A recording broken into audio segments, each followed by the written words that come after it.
મિત્રો જય દ્વારકાધીશ। હું ઇન્ડિયા એગ્રોમાં બધા ખેડૂત મિત્રોનું સ્વાગત કરું છું।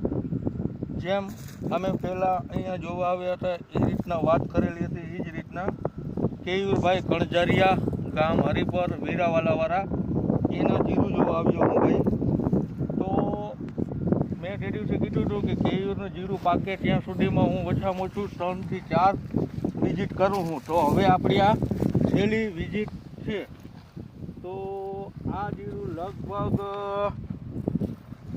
95 દિવસનું થઈ ગયું, લગભગ 100% પાકી ગયું એવું લાગે છે। બતાવો કેરું ભાઈ, જોઈ લો આ દાણાની ક્વોલિટી કેમ છે ભાઈ। આપણે કીધું તે રીતના ઉત્પાદન આવી જશે કેરું ભાઈ? 100% બરાબર ને? શું છે આપણે કેમ આ આપણે કેટલા વીઘાનું જીરું છે કેયુરભાઈ? બધું આપણું અહીંયા 11.5 વીઘાનું થાય છે મારે એકનું। બધું આમ ટોટલ આપણે બધી ટ્રીટમેન્ટ કરી કેટલા વીઘાનું આમ જોયું તો બધું 22 વીઘાની ખુદની ટ્રીટમેન્ટ થાય છે। બરાબર। તો કેયુરભાઈનું આપણે 22 કેયુરભાઈ આપણે આ જે ટોટલ જીરું છે એની અંદર ક્યાંય પણ 1% બગાડ છે નહીં? કોઈ જાતનો નહીં। પીળીઓ કે લીલો સુકારો કે ટૂંકમાં ઝરકી કે એવું કાંઈ દેખાય છે તમને? નહીં, કોઈ જાતનો 1% પણ બગાડ તો આપણે નથી। ત્યારે વાત કરી હતી ખબર ને કે કેયુરભાઈ આપણે જીરું બગડવા દેહી નહીં, તો કાંઈ બગાડ છે નહીં ને ભાઈ? નહીં, કોઈ જાતનો નહીં। તો હવે આમાં એક છેલ્લો છંટકાવ આપણે કરી નાખીએ, બરાબર? એક છંટકાવ કરવો જોઈએ કેયુરભાઈ?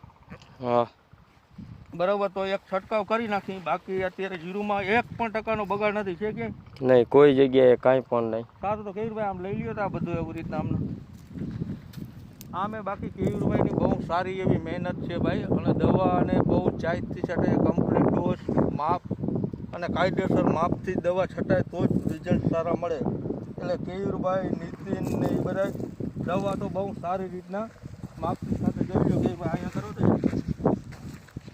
કેમ છે ક્વોલિટી દાણાની। આ સાઈઝ જોઈ લ્યો તમે દાણાની છે ને। આનું કારણ એ કેયુરભાઈ તમે સિરિયસથી દવા, ખાતર, બિયારણ ને બધું બહુ વ્યવસ્થિત કરતા હો, એટલે એના કારણે થાય। બરાબર, દવા ગમે એટલી સારી હોય, તમે વ્યવસ્થિત છંટકાવ ન કરો તો પણ ઘણીવાર રિઝલ્ટ ના મળે। તમે વ્યવસ્થિત કોઈ જાતનું કાંઈ છંટકાવ કે ના કરો તો પણ રિઝલ્ટ ના મળે। તો કેયુરભાઈ હવે કાંઈ કમ્પ્લેન ભાઈ? નહીં, કોઈ જાતની કમ્પ્લેન નહીં। રેડી 100% હે જીરું। સારું, તો કેયુરભાઈ જય દ્વારકાધીશ। જય દ્વારકાધીશ।